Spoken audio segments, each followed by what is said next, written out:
Ça y est Bertrand, enfin un vrai café en terrasse. En terrasse et au soleil. C'est à peu près 50% du concept de notre émission qui nous revient de plein droit. D'ailleurs, je propose qu'on arrête l'émission là. Non, parce que j'ai quand même quelque chose à rajouter. Ouais. Je veux rajouter Oser Joséphine. Tu veux chanter du bachung? Alors oui, comme d'hab, mais c'est aussi le slogan d'un projet dont tu as peut-être entendu parler dans la presse récemment autour de Joséphine Baker. En fait, il y a des journalistes en association avec certains des enfants de Joséphine Baker qui ont lancé une pétition en ligne pour essayer de la faire panthéoniser. Parce qu'en fait, ce qu'on connaît souvent de Joséphine Baker, c'est les paillettes, le Charleston, la gloire et les succès.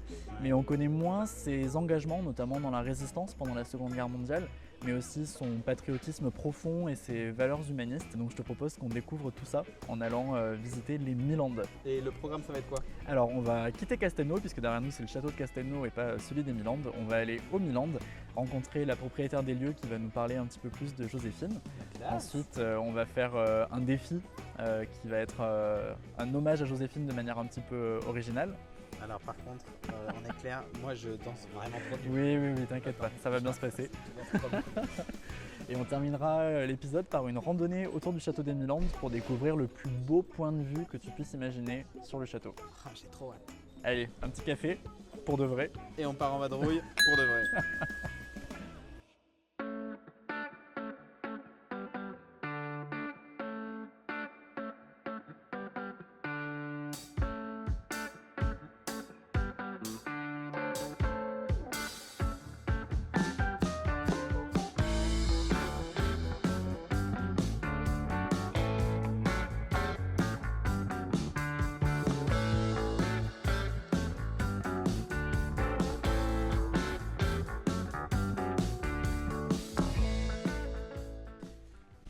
Ça y est, on arrive aux Milandes.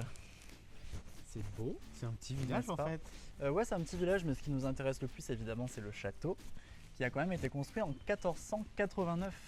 Donc, Ah ouais, pas mal. fin 15e. Hein. C'est Il ça est qu'on pas voit au tout bout de la jeune. rue là? Ouais, regarde comme c'est beau la perspective là. Ah, j'avoue. En fait, c'est un château qui a été construit par la famille des seigneurs de Castelnau, donc le village où on était tout à l'heure pour boire notre café. Ouais. Puisque ces seigneurs-là, ils vivaient dans la forteresse médiévale de Castelnau, qui évidemment était très austère, froide et pas très agréable. Et à la fin du XVe siècle, on arrive à la Renaissance où on a envie d'avoir des beaux châteaux avec tout le confort de l'époque moderne, des grandes fenêtres, Des toits très pointus. des toits très pointus. Et donc Des le toits style- très pointus. Pas des doigts. Et donc ce fut comme ça jusqu'à la Révolution française, fin 18e, où les seigneurs de Castelnau ont fui la France pour éviter d'avoir la tête coupée. Après la Révolution au 19e siècle, le château change de propriétaire, mais un propriétaire peu soucieux de l'entretien du château, qui le laisse complètement se délabrer. Et c'est au début du XXe siècle que ça change une nouvelle fois de propriétaire. C'est un industriel sarladais qui prend les rênes du château et qui le retape de fond en comble. Mais c'est vraiment qu'à partir de 1947 que la propriétaire la plus célèbre acquiert le château. Je parle évidemment de Joséphine Baker, qui devient la propriétaire au lendemain de la Seconde Guerre mondiale, en 1947, alors que ça faisait déjà 10 ans qu'elle venait aux Milandes, mais en louant le château. Mais alors parle-moi un peu plus de Joséphine Baker, parce qu'en fait, je crois que je connais pas si bien que ça. Bah écoute, pour parler avec des mots simples, Joséphine Baker, c'est clairement la Beyoncé des années folles. D'accord, ouais. Là, ça y Elle est. s'est consacrée avec un acharnement et une volonté sans faille à la scène toute sa vie. Mais 40 ans après sa mort, aujourd'hui, on se rend compte qu'au-delà de la ceinture banane, du Charleston et des succès sur scène, Ouais. c'est une femme, c'est une grande dame avec de grands engagements humanistes et politiques. Et donc pour rentrer dans le détail, je te propose qu'on entre directement dans le château. Avec plaisir. Allez. Nous voici dans l'enceinte du château des Milandes. Alors Joséphine Baker, durant toute sa vie et sa carrière, elle n'a eu qu'un seul projet, et ce projet c'était l'amour de l'autre. Sûrement pour essayer de guérir ses propres blessures qu'elle a subies dans son enfance aux États-Unis, à travers la ségrégation raciale, la famine, la misère et le froid. Et c'est à l'âge de 16 ans, alors qu'elle a déjà été mariée puis divorcée 2 fois, qu'elle décide de tout quitter. Elle quitte son Missouri natal pour s'installer à New York afin de tenter sa chance à Broadway.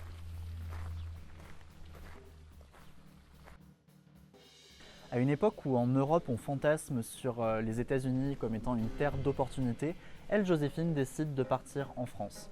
Joséphine Baker, c'est un petit peu le contre-pied du rêve américain. Après des tentatives infructueuses à Broadway, on offre à Joséphine l'opportunité de faire des spectacles à Paris et d'être meneuse de revue, opportunité qu'elle saisit à une époque où les danses exotiques font fureur dans la capitale de France. Nous sommes en 1925 et très rapidement, Joséphine se fait remarquer tant pour ses capacités physiques que pour son talent pour la danse, le chant et le mime. Très vite, elle suscite l'intérêt des spectateurs parisiens, mais on l'incite à faire des grimaces, à loucher, à s'enlaidir en quelque sorte pour essayer de contrôler son fort potentiel érotique et cette attraction quasi incontrôlable qu'elle suscite chez le spectateur parisien. Elle personnifie la liberté et l'exotisme. Ses danses animales embaument le tout Paris d'un parfum de scandale. Aujourd'hui, en 2021, on regarde avec un regard très critique cette France raciste et coloniale qui a fondé le mythe Joséphine. Et pourtant, en 1931, elle atteint des sommets avec son titre « J'ai deux amours » dont on fredonne toujours l'air aujourd'hui. Durant ces mêmes années, on voit nos voisins allemands qui commencent à s'enivrer de l'idéologie nazie avec l'accession d'Hitler au pouvoir en 1933.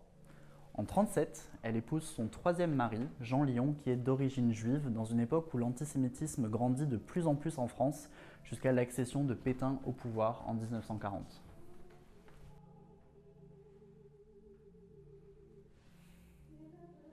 En tant que femme noire et épouse d'un homme d'origine juive, Joséphine Baker cumule tous les défauts aux yeux du régime de Vichy, et c'est pour cela qu'elle décide très rapidement de s'inscrire dans le contre-espionnage et dans la résistance.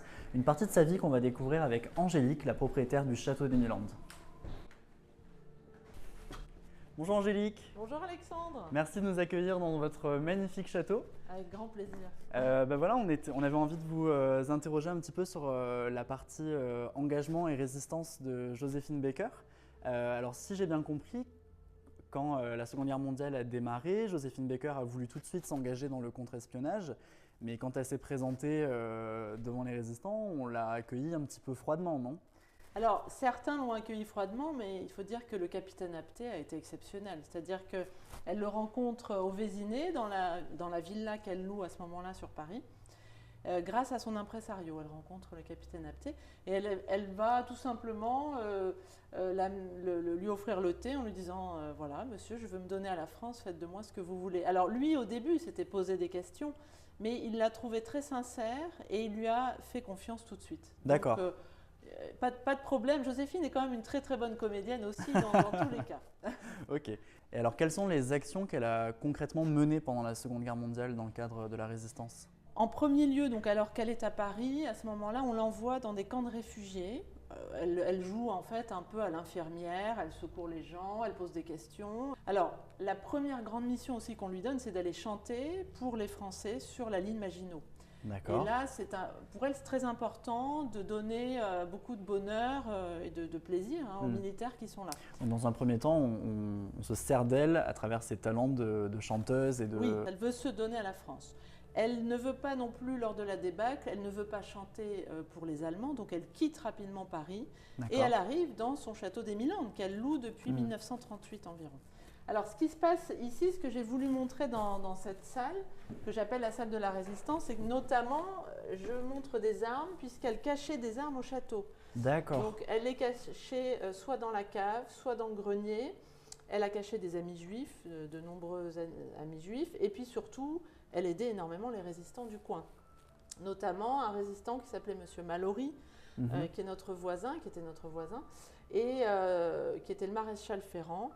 Et un jour, les Allemands débarquent au Milan, donc on est en 40, et elle leur ouvre la porte, elle joue la comédie en disant « Ah, mais bienvenue !» Et les Allemands lui demandent « Où est Mallory ?»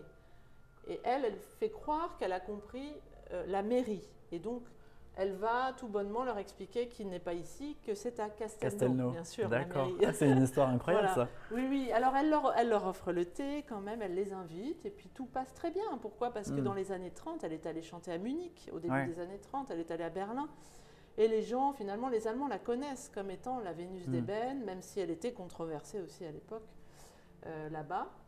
Mais tout passe bien. Alors, j'ai d'autres armes. Tout ça, ce sont des armes qui ont été parachutées en Haute-Vienne et beaucoup de résistants sont venus ici en chercher au Milan. D'accord. Petit à petit, bien sûr, la couverture va commencer à devenir un petit peu moins étanche. D'accord. Et elle est obligée de quitter la France à ce moment-là, fin 41. Elle part en Espagne, Portugal. Ça, c'est toute la seconde partie de la guerre, du coup. Oui, Et quand j'ai fait mes recherches, j'ai cru comprendre qu'elle avait quand même mené des missions un petit peu périlleuses, avec des histoires de partition, écrites à l'encre invisible. alors tout à fait, c'est-à-dire que pendant son moment, entre son voyage entre le Périgord et le sud-est de la France, c'est là où elle récupère des messages codés. Et puis il y a des documents qu'elle arrive à récupérer, notamment des microfilms sur lesquels il y a des photos qui permettent de comprendre où sont les blindés allemands dans l'est de la France. D'accord. Donc ça, C'est quand même très important. Très important, très important. Oui. Et donc, si j'ai bien compris également, elle a fait tout un périple dans le Maghreb, du Maroc jusqu'au Liban, je crois, c'est ça? Oui, alors un périple incroyable. Elle fait 3000 km en jeep. Et là, ce qui m'a beaucoup amusé, c'est de comprendre qu'elle a même dormi dans une tente comme celle-ci, puisque Ouais. les Américains débarquent fin 42 à Marrakech, ils amènent beaucoup de matériel. Et à ce moment-là, elle décide avec le capitaine Apté, avec un prince arabe et un militaire, de partir en tournée de propagande pour la France libre. C'est là qu'elle va rencontrer quand même le général de Gaulle à Alger en 1943, qui va lui donner la croix de Lorraine, cette croix de Lorraine qui est en or et qu'elle n'hésitera pas à vendre d'ailleurs au profit de la résistance par la suite. Vraiment, elle se plie en quatre au nom de la résistance. Ouais. Ah oui, oui. Et donc après cette période sur la Seconde Guerre mondiale, il me semble qu'elle a continué à se battre au nom d'autres idéaux politiques et humanistes. Est-ce que vous pouvez nous en parler un petit peu plus? Avec grand plaisir, Alexandre, mais je vais vous montrer une nouvelle salle que j'ai ouverte où je D'accord. parle justement de sa lutte contre le racisme. Eh bien super, allons-y, Allons-y. on vous suit.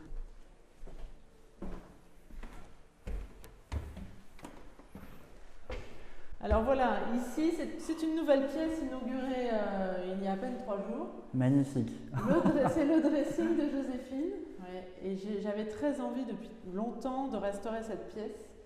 Et puis j'avais envie aussi de montrer en fait un peu toute sa carrière et ses combats, ses passions pour l'art, donc la photographie, la danse bien sûr, mais aussi ses combats. Donc, Les vrais combats, enfin les combats avec des idéaux derrière. voilà. Et ce qui, dès le début, va, dès son enfance d'ailleurs, elle est sensibilisée pour lutter contre le racisme. C'est une petite fille qui vit modestement. À Saint-Louis, elle naît dans une ville où il y a beaucoup de discrimination, donc elle est marquée par ça. Ce qu'elle veut montrer dans un livre là, que j'ai ici en plusieurs exemplaires, c'est le livre de la poule Cote-Cote et c'est le livre sur la différence. Et donc elle veut absolument montrer à ses enfants qu'eux-mêmes sont différents et que la différence est une force, bien sûr. D'accord. Ce qui fait que la poule Cote-Cote arrive, elle est une petite poule et il lui manque un œil. Et les enfants, au début, ne l'acceptent pas. Et en fait, petit à petit, ils vont comprendre qu'elle va leur amener du bonheur, cette poule, et ils vont l'accepter. C'est une adaptation à la sauce Joséphine du vilain petit canard. Oui, oui, c'est ça. Tout à fait. Et puis, elle va écrire plusieurs livres, notamment Une vie de toutes les couleurs, ou Mon sang dans tes veines, et c'est toujours des réflexions sur les discriminations, contre les discriminations, contre le racisme, pour la tolérance, en fait. Et ça, elle veut absolument que ses enfants soient élevés dans la tolérance. D'accord. Voilà. Donc ça, c'est à travers son rôle de mère, mais elle continue également à s'engager dans des événements marquants du XXe siècle. Je crois qu'elle a fait partie de la marche de Martin Luther King. Oui, oui, justement, j'ai mis une photo voilà. là. Voilà. Et elle, en 1963, très important pour elle d'être aux côtés de Martin Luther King. Donc pour dénoncer le racisme, mais surtout pour les droits civiques des Noirs, parce que les Noirs ne pouvaient même pas voter à l'époque. Bien sûr, ouais. Donc pour elle, c'est inacceptable que les États-Unis aient autant de retard. D'ailleurs, parce qu'elle montre la France comme exemple. Donc ça prouve bien qu'elle se sentait réellement française depuis longtemps. D'accord. En tout cas, merci beaucoup Angélique pour cet entretien et pour tous ces détails sur la vie passionnante de Joséphine Baker. Et on va continuer notre balade dans les jardins, Bertrand. C'est parti. Allez.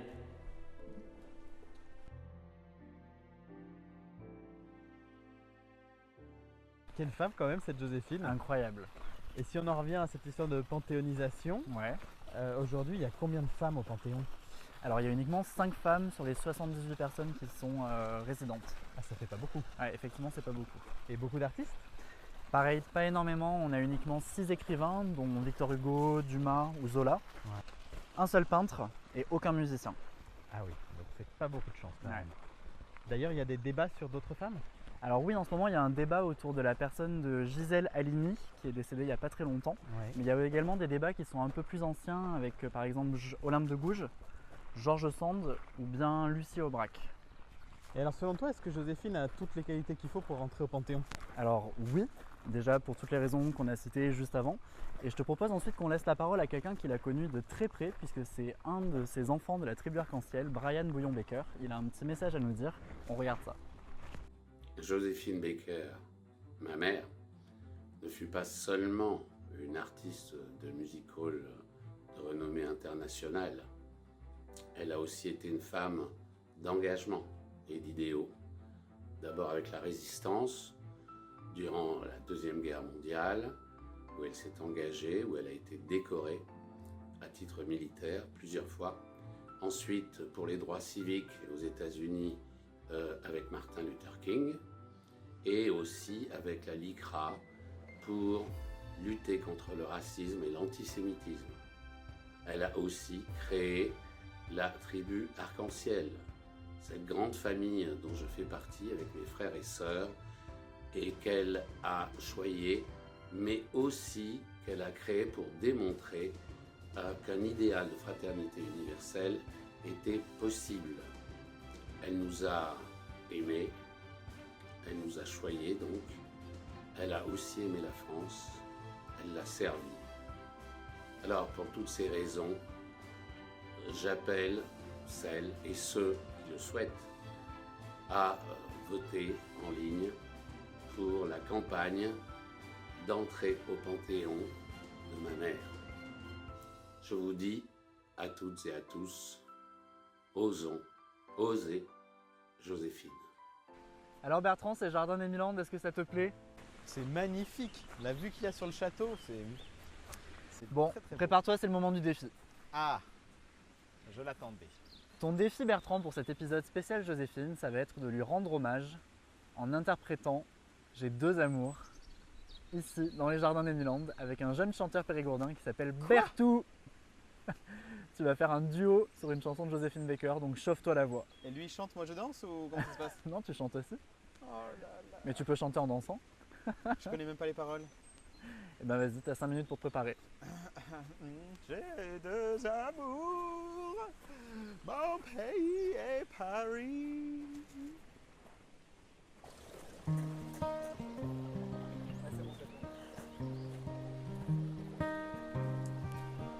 Bon, bon, bon, bon, bon.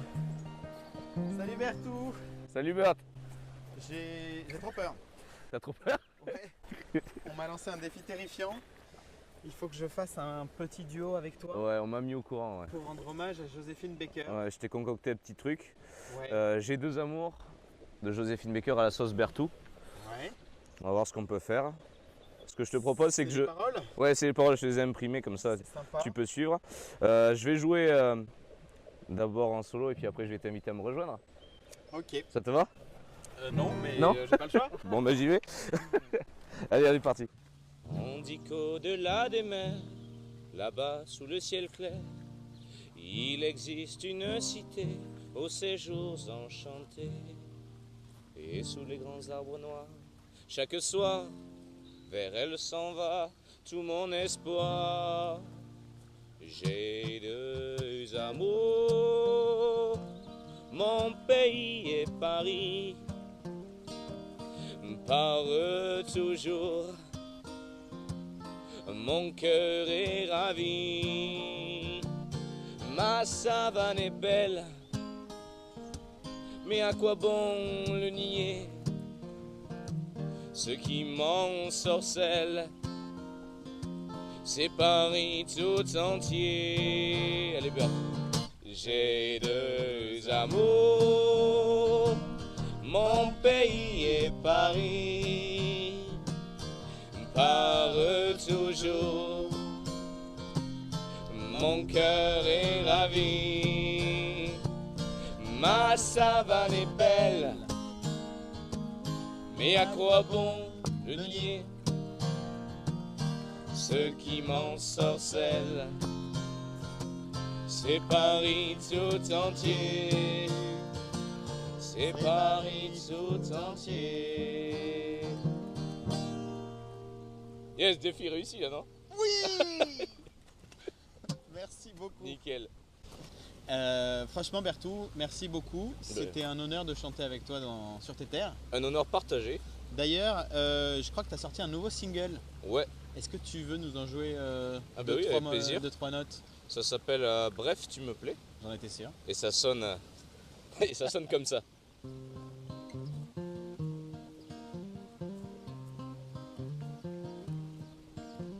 Tu me plais, tu me plais quand il pleut.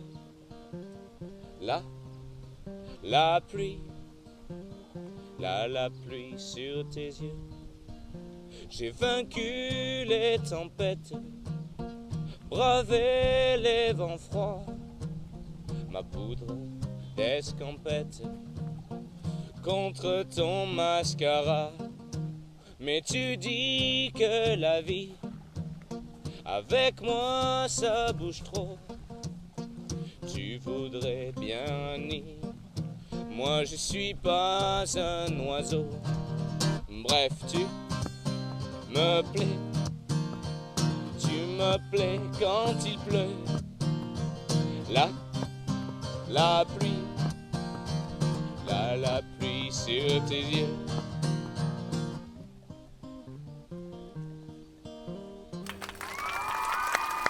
Bravo. Merci. Magnifique. Merci beaucoup.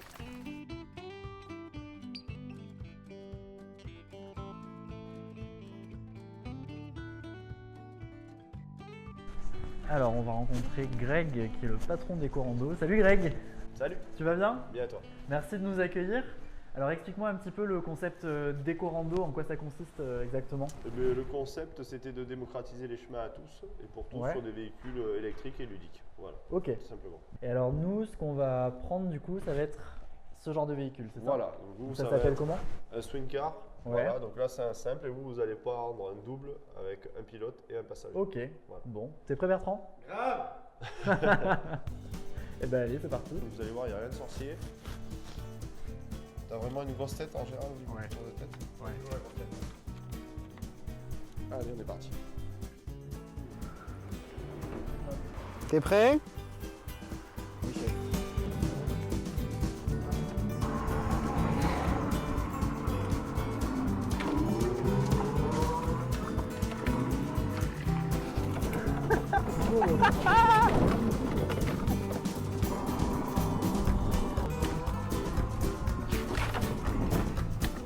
Oh punaise.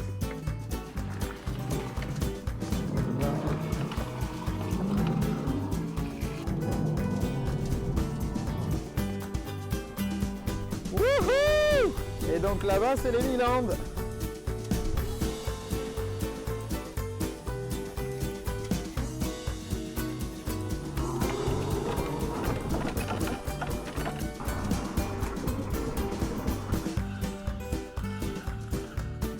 Bon, merci beaucoup Greg pour cette super balade. Bah, avec plaisir. Ça t'a plu Bertrand?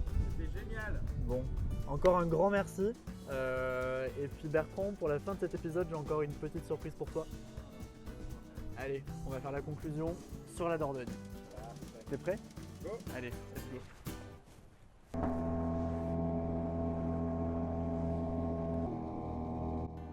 Ben voilà Bertrand, on est en train de conclure cet épisode spécial Joséphine Baker sur la Dordogne, rivière qu'elle affectionnait particulièrement.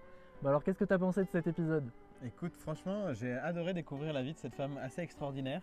Ouais. Je la connaissais comme chanteuse et danseuse, mais pas comme résistante et puis à la tête de cette tribu arc-en-ciel assez inspirante. C'était une magnifique journée. Ouais, avec plein d'intervenants différents en plus. Ouais. Bah, franchement, d'avoir la chance de rencontrer les propriétaires de ce beau château, d'avoir pu interviewer un de ses enfants, Ouais. et puis quand même d'avoir chanté avec Bertou. C'est pas donné à n'importe qui. C'était la classe. Je pense que ça va donner un petit coup de boost à sa carrière.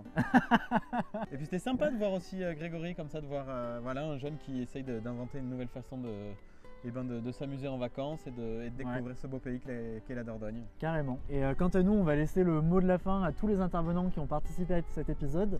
Rappelez-vous, il n'y a plus que 2 jours pour signer la pétition pour la panthéonisation de Joséphine Baker. Quant à nous, on va se boire une petite bière, hein, une fois n'est pas coutume, on n'est quand même pas des bêtes. Et puis les cafés, il y en a marre.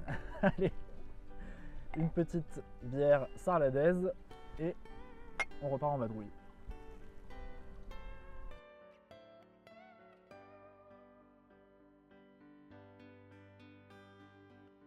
Osez Joséphine. Osez Joséphine. Osez Joséphine. Osez Joséphine. Osez Joséphine. Osez, Joséphine, Monsieur le Président.